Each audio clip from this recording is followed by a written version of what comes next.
2276 Creek Hollow in Escondido. Gonna start here at the back of the home, and I'm starting here because this is the roof line above the kitchen. And this little piece of metal right here, it's a brown piece of metal, it's called drip edge, and it goes between the tile and the wood fascia, or in this case, that little piece of shadow board. But basically, that's one of the first things we look for in a late 80s neighborhood to know whether or not the roof has been replaced. If we look at the rest of the house, it doesn't have it anywhere else but here. What does that tell me? This section has been redone sometime in the past. Tough to say exactly when, and tough to say that it was done correctly. The other thing we're looking for is to see if we got metal flashings around each of those penetrations or mortar. The fact that these two penetrations still have a mortar flashing tells me that if this roof line was done, then it was done poorly, because they shouldn't have used that. They should have used metal flashings. So we'll look at that around the rest of the roof also. But just wanted to show you back here first and foremost. Most of the fascia looks pretty good on the home. It looks like termite has already been through and poked some soft spots, and so there will be some of it that needs to be replaced. I'm always going to suggest that if we're going to do a roofing project, that the roofer does all of the wood repair on the home, rather than have the termite guys do some and then the roofer just finds more when we rip the old roof off. Here we've got the air conditioning condenser. I took a look at the serial number, and it tells us that this unit is from 2015, so it's approximately 9 or 10 years old, and so it should still have another 5 years or so of life left in it. This actually looks older than the indoor equipment in the garage, but I haven't seen a date on that stuff just yet. I know we've got some interest in windows. These do appear to be, are those single pane? They do appear to be original single pane windows. And so replacing those windows would make this home a lot more energy efficient and comfortable, and more comfortable in both the summer and winter time. As we work our way around, there wasn't a whole lot to point out. We do have good intake ventilation. If we look underneath the eaves up there, we see these 3 little holes in the blocking. That allows cool air to enter the attic space. It's very typical to have leaks and fascia damage around the fireplace, just the way the water comes around it. And then back in the 80s, it wasn't required to build a cricket on the other side of the chimney. I'll show you that when we get up there, but basically it's nowadays we want to add an extra component of waterproofing to the chimney. Electrical panel is in really good condition, but old and original. These breakers are still in use, and we can still get them, and there's space available. We're missing the label, so we don't have some specs on it, but that's not a big deal. Late 80s electrical panel, still in good shape. I think I set up the ladder in one of the places where the wood repair is going to be the worst. Here at the front of the house, most of this fascia is still good, except we do have what appears to be some sun damage. So if we replace it and paint it, it'll look better. But some of this is going to be like basically just a judgment call on if it needs to be replaced. Then there are other places where it's not a judgment call. It absolutely needs to be replaced, like this big rotten spot here.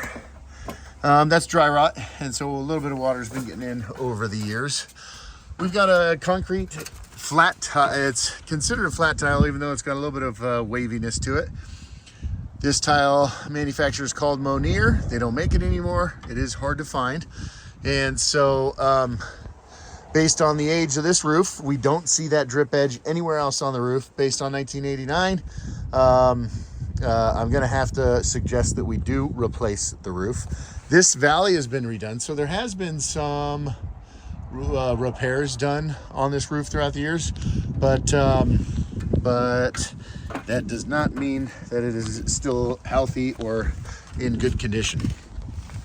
That's one of the typical breaks that happen on this tile. We can see a lot of corners chipped and missing off of this tile.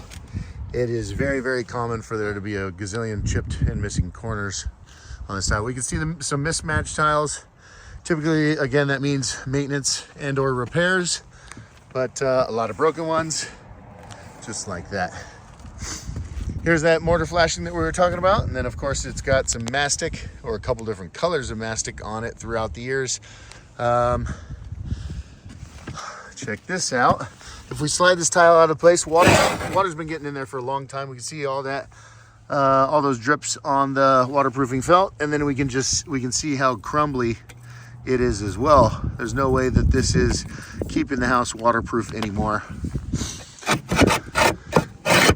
Little known fact, it's not the tile that does the waterproofing, it's the felt underneath it that does the waterproofing. And so when that is bad, unfortunately, the tile can still be good. This tile, believe it or not, can be reused.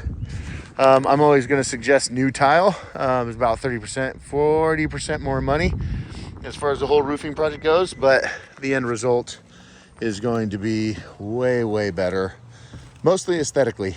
We could reuse this tile and it would last another 30 plus years, but it's expensive either way.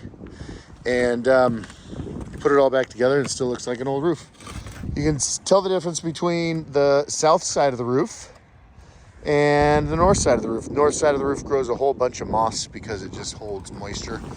You can see a whole bunch of pine needles in there. That's a little maintenance issue. It needs to be cleaned every couple of years. Obviously, these big pine trees back here. If we look at roofs that appear like they've been redone, there's one over there where the tiles got all mismatched, and now we have mossy tiles combined with non-mossy tiles, and it makes for a checkered look on the roof that is kind of unsightly. Obviously personal preference, but figure I'd point that out. We come over here to the chimney, and common misconception is that the top of the chimney is part of the roof. That is not part of the roof. This chimney pan appears to be in good shape. This is surface rust that's happening here. And this is some nails that need to be resealed, but not a big deal. For the most part, top of this chimney looks good. There's a piece of flashing built into the stucco called counter flashing. It's a Z-bar. That's still in good shape. And then this actually does have the cricket that I was talking about. It's sheet metal, and it's a high spot in the middle of anything over 30 inches. I think code calls for 30 or 36 inches. This chimney is more like 48 inches. Need a higher spot in the middle to divert water around this chimney. Chip corner, chip corner, chip corner. If we're adding solar and reusing this tile, when we reuse the tile, we call it a lift and reset. If we're going to reuse this tile, and the homeowner is interested in solar, we'll actually put down asphalt shingle. This is too much information for the video. Put down asphalt shingle in this area, install the solar, and then we have a bunch of extra tile to use in other parts of the roof because the roof doesn't show underneath the solar panels. We'll put the tiles around the solar panels so they look built in, and then use the rest of them all over the rest of the roof.